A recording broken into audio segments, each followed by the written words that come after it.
ಚರ್ಮದಲ್ಲಿ ಕಪ್ಪು ಮಚ್ಚೆಗಳಿರ್ಬೋದು ಅಥವಾ ಕೆಂಪು ಡಾಟ್ಸ್ ತರ ಇರ್ಬೋದು, ಥೈರಾಯ್ಡ್ ಇಶ್ಯೂಸ್ ಇದೆ, ಡಯಾಬಿಟೀಸ್ ಇದೆ, ಈ ತರ ಹಾರ್ಮೋನ್ ಇಂಬ್ಯಾಲೆನ್ಸ್ ಆಯ್ತು ಅಂದಾಗ ಅದು ಆಯಿಲ್ ಗ್ಲ್ಯಾಂಡ್ಸ್ ಟ್ರಿಗರ್ ಆಗುತ್ತೆ. ಕೆಲವೊಬ್ಬರಿಗೆ genetically they will have oily skin ಅಂತ ಹೇಳ್ತೀವಿ, ಅದು ನಾವು ಚೇಂಜ್ ಮಾಡ್ಲಿಕ್ಕೆ ಆಗಲ್ಲ. ಏನಾದ್ರೂ ಹಾರ್ಮೋನ್ ಇಂಬ್ಯಾಲೆನ್ಸ್ ಆಗಿರೋದ್ರಿಂದ ಕೆಲವೊಬ್ರು ಕೆಲವೊಂದು ಸರ್ಟೆನ್ ಮಾತ್ರೆಗಳು ತಗೊಳ್ಳೋದ್ರಿಂದನೂ ಭಂಗ ಬರೋ ಚಾನ್ಸಸ್ ಇರುತ್ತೆ. ನಮಸ್ಕಾರ ವೀಕ್ಷಕರೇ, ಸಂಯುಕ್ತ ಕರ್ನಾಟಕದ ನಮ್ಮ ಡಾಕ್ಟರ್ ಕಾರ್ಯಕ್ರಮಕ್ಕೆ ಆತ್ಮೀಯವಾದ ಸ್ವಾಗತ. ಚರ್ಮದ ಆರೈಕೆ ಎಲ್ಲರಿಗೂ ಅತಿ ಮುಖ್ಯವಾದ ವಿಷಯ. ಈ ಕುರಿತು ನಮಗೆ ಸಾಕಷ್ಟು ಮಾಹಿತಿಯನ್ನು ನೀಡಲಿಕ್ಕೆ ನಮ್ಮೊಂದಿಗಿದ್ದಾರೆ ಡಾಕ್ಟರ್ ವರ್ಷಾ ಅವರು. ಮೇಡಮ್, ಕಾರ್ಯಕ್ರಮಕ್ಕೆ ಆತ್ಮೀಯವಾದ ಸ್ವಾಗತ. ಮೇಡಮ್, ಇವಾಗ ಚರ್ಮದಲ್ಲಿ ಕಪ್ಪು ಮಚ್ಚೆಗಳಿರ್ಬೋದು ಅಥವಾ ಕೆಂಪು ಡಾಟ್ಸ್ ಥರ ಇರ್ಬೋದು, ಸಾಮಾನ್ಯವಾಗಿ ಕೈ ಎದೆ ಭಾಗದಲ್ಲೆಲ್ಲ ತುಂಬ ಜನಕ್ಕೆ ನೋಡಿರ್ತೀವಿ. ಹಾಗೆ ಪಿಗ್ಮೆಂಟೇಷನ್ ಅವಾಗಿಂದ ಹೇಳಿದ್ರಿ, ಇದ್ರ ಜೊತೆಗೆ ಮೊಡವೆ ಕೂಡ. ಈ ಸಮಸ್ಯೆಗಳಿಗೆ ಕಾರಣ ಏನು ಮತ್ತೆ ಪರಿಹಾರ? ಮೊಡವೆಗಳು ಅಂತ ಬಂದಾಗ ಫಸ್ಟ್ ಕಾರಣ ತಿಳ್ಕೊಳ್ಬೇಕು. ಸೊ ಮೇನ್ ಆಗಿ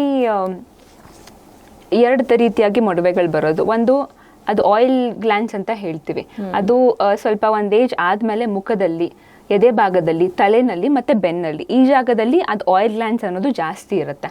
ಸೊ ಅದು ಜಾಸ್ತಿ ಇದ್ದಾಗ ಏನಾದರೂ ಟ್ರಿಗರ್ಸ್ ಆದಾಗ, ಸೊ ಟ್ರಿಗರ್ಸ್ ಅಂದರೆ ಏನಾದ್ರು ಕೆಲವೊಬ್ಬರಿಗೆ ಹಾರ್ಮೋನ್ ಇಂಬ್ಯಾಲೆನ್ಸ್ ಆಯಿತು, P C O D issues ಇದೆ, ಥೈರಾಯ್ಡ್ ಇಶ್ಯೂಸ್ ಇದೆ, ಡಯಾಬಿಟೀಸ್ ಇದೆ, ಈ ಥರ ಹಾರ್ಮೋನ್ ಇಂಬ್ಯಾಲೆನ್ಸ್ ಆಯಿತು ಅಂದಾಗ ಅದು ಆಯಿಲ್ ಗ್ಲ್ಯಾಂಡ್ಸ್ ಟ್ರಿಗರ್ ಆಗುತ್ತೆ.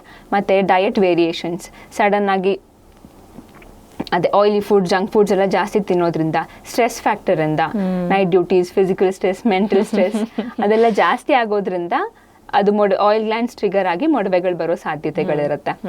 ಸೊ ಕೆಲವೊಬ್ಬರಿಗೆ ಏನಾದರೂ ಮಾತ್ರೆಗಳು ತಗೊಂಡ್ರೂ ಟ್ರಿಗರ್ ಆಗುತ್ತೆ. ಹೌದು ಹೌದು. ಇವಾಗ ಪೋಸ್ಟ್ಪೋನ್ ಪಿಲ್ಸ್ ಅಂತ ತಗೊಳ್ತಾರೆ, ಏನೋ ಮನೆಯಲ್ಲಿ ಫಂಕ್ಷನ್ ಇತ್ತು, ಹಬ್ಬ ಇತ್ತು ಅಂತ.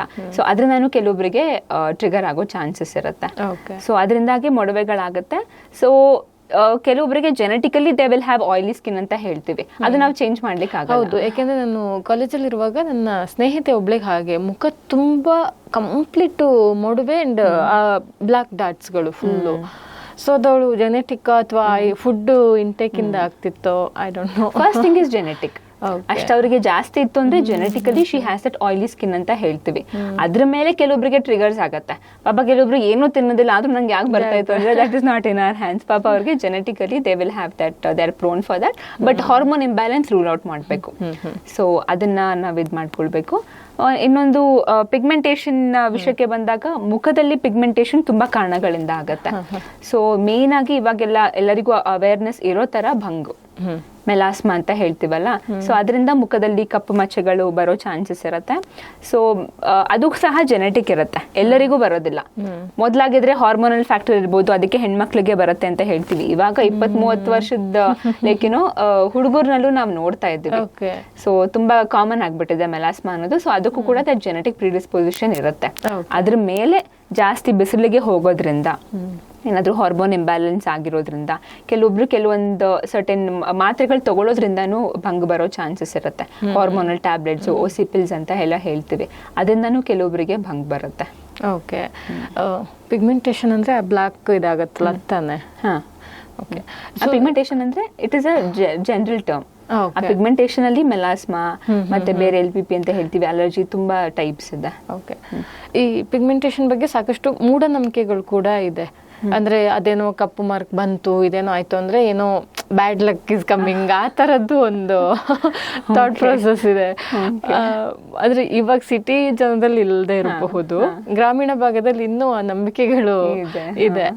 ಅಂದ್ರೆ ಇವಾಗ ನೀವು ಹೇಳಿದ ಕಾರಣಗಳು ನಾವು ನೋಡೋದಾದ್ರೆ ಹೆಲ್ತ್ ಇಶ್ಯೂಸ್ ಆಗ್ತಾ ಇದೆ, ಸೊ ಅದಕ್ಕೆ ಅದು ಬರ್ತಾ ಇದೆ. ಸೊ ಇಟ್ಸ್ ಒಂದ್ ರೀತಿಯಲ್ಲಿ ನೀವು ಅವೇರ್ ಆಗ್ಲೇಬೇಕು ಅನ್ನೋದು. ಸೊ ಅದೇ ಪ್ರಾಬಬ್ಲಿ ತೊಂದರೆ ಆಗ್ತಾ ಇದೆ ನಿಮ್ಗೆ ಅಂತ. ಸೊ ಏನೋ ತೊಂದರೆ ಆಗ್ತಾ ಇದೆ, ಅದಕ್ಕೆ ಮಚ್ಚೆ ಬಂದಿದೆ ಅಂದ್ರೆ ಎಸ್, ಬಾಡಿನಲ್ಲಿ ಏನೋ ಇಂಬ್ಯಾಲೆನ್ಸ್ ಆಗ್ತಾ ಇದೆ ಅನ್ನೋ ತರ. ಸೊ ಇದನ್ನ ನಾವು ಅವಾಯ್ಡ್ ಮಾಡಬೇಕು ಅಂದ್ರೆ ಏನ್ ಪ್ರಿಕಾಷನ್ಸ್? ಅದೇ ಆಯಿಲಿ ಫುಡ್ ಒಂದು ಅವಾಯ್ಡ್ ಮಾಡಬೇಕು ಅನ್ನೋಂಥದ್ದು, ಡೈಲಿ ರೊಟೀನ್ ಸರಿ ಇಟ್ಕೊಬೇಕು. One thing is again sunscreen ಬಳಕೆ ತುಂಬಾ ಇಂಪಾರ್ಟೆಂಟ್ ಆಗುತ್ತೆ. ಪಿಗ್ಮೆಂಟೇಷನ್ ಅಂದ್ರೆ ಅದ್ ಮೆಲನಿನ್ ಅನ್ನೋ ಅಂಶ ಜಾಸ್ತಿ ಸೆಕ್ರೆಟ್ ಆಗಿ ಸ್ಕಿನ್ ಮೇಲೆ ಆ ತರ ಕಾಣಿಸುತ್ತೆ.